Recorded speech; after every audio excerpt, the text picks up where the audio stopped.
Divorcing a psychopath. I'm very sorry if you ended up marrying a psychopath, especially if you have children. Here's a little dialogue. Why didn't you just grant her the divorce? Why couldn't you find anything else to do besides murder?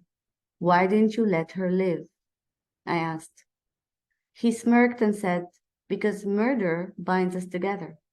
I love her. Divorcing her means I let her go, and I can't let that bitch go. If you have the misfortune of dating or marrying one, then make sure to exit the relationship safely. The general rules don't apply here. Here are some rules. Number 1, comply to them and avoid confrontations as much as possible. Be loving and clingy. Nagging can sometimes work for them to leave you alone. Ask for the complete opposite of what you want. Only you know what works best with your partner. Psychopaths hate emotions and clinginess and neediness and nagging. So if they think you're head over heels and you can't live without them, that's probably when they decide to just leave you alone. So don't do the opposite. I wouldn't advise that. Number 2, secretly plan your new life. Don't share your intentions with him or anyone or her. People may snitch and often babble mindlessly. You cannot casually ask for a divorce. So keep your plan very secret. Maybe share it with one person you absolutely, completely trust, that they would not tell anybody else ever until you're out of there safely. Otherwise, people can just talk or not believe that this person is a psychopath, and you end up being gossiped about. It will reach your partner, your psychopathic partner, and then it's not going to end well. Number 3, save money in a secret account. You cannot risk having receipts or letters in your shared mail. You can always get a mailbox at the post office and make sure they never forward you anything. You can always go pick it up, read it, then store it back.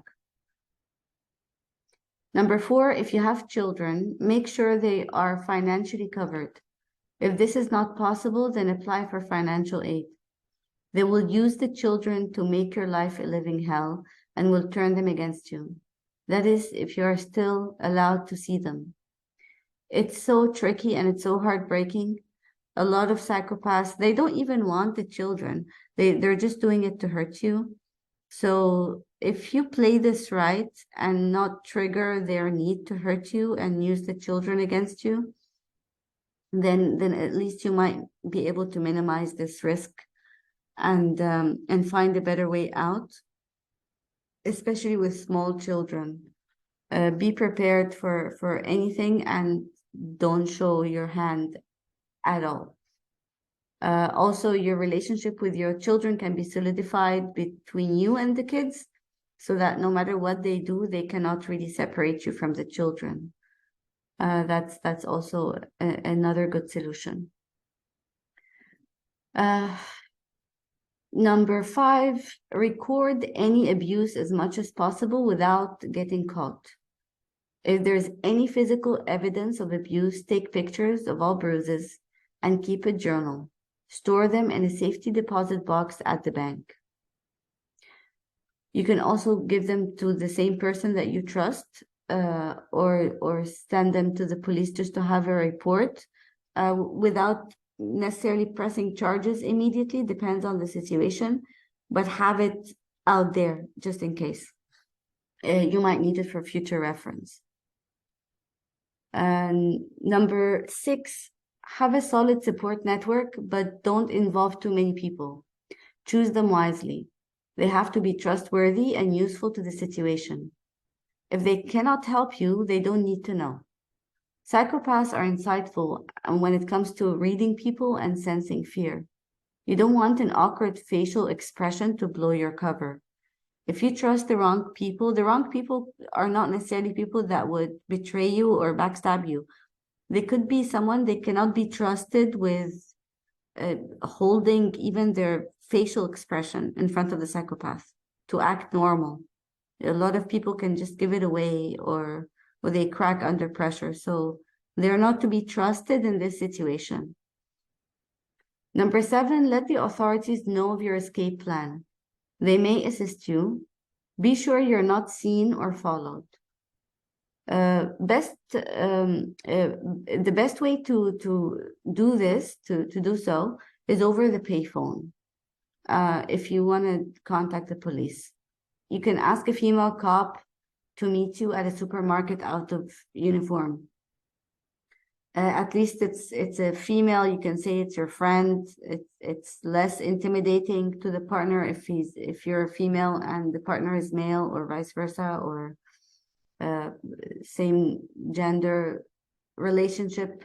You can choose a male instead. You know what I mean. So pick somebody out of uniform. They can actually make this happen.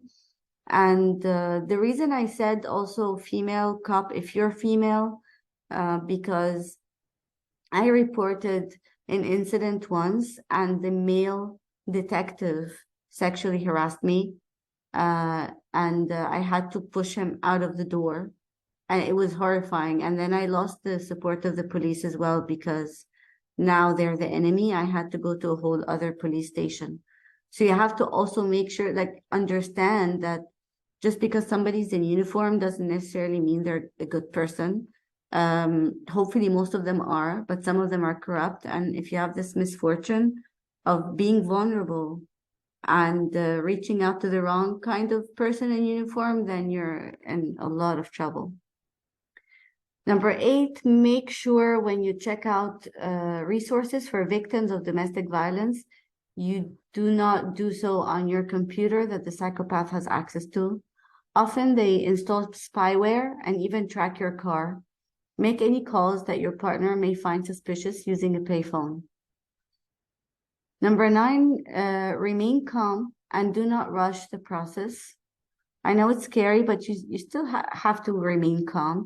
All of this advice is very helpful in certain countries. You might be living in a third world country where the help is not really there. So I think I'm going to have to create another episode of different ideas if you don't have this kind of support in your country. Number 10, do not disclose your new location and block them on all social media. Better yet, do not share anything on social media. Just close your accounts, at least for a while. Be a ghost until you get back on your feet and this chapter is way behind you. Here's a note. When you have a psychopath in your life, don't ever believe they're gone, even after you leave. They tend to come back, stalk, and obsess over their past partners, despite their prolonged silences and disappearances. Don't let that fool you. They don't like to lose. While you can always file for a protective order, it doesn't necessarily protect you. You need to take extra safety measures. Keep your doors and windows locked and have a security camera installed. Sometimes, unfortunately, people have to leave town altogether and start over elsewhere. We have been hearing so much about family annihilators lately. What's his name? Chris Watts and Scott Peterson and many others. Some people really have gone insane, and they were seemingly normal, happy families and everything with kids. So you never know.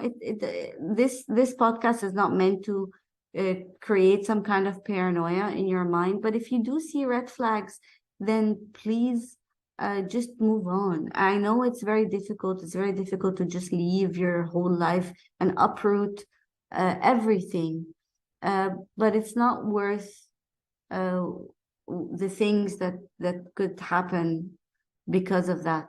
It's never worth it, and you deserve a very good and healthy and fun life, a fun life. I think it's enough with these psychopaths and narcissists. Oh my God. I hope you stay safe and stay tuned for the next episode. This one was a bit too long. But I wanted to cover all the points, and I will talk to you in the next one where I'm gonna share some lessons I received from psychopaths uh, that we could actually use to protect ourselves against them. Stay tuned. I will see you in the next one, and be safe and happy. Thank you.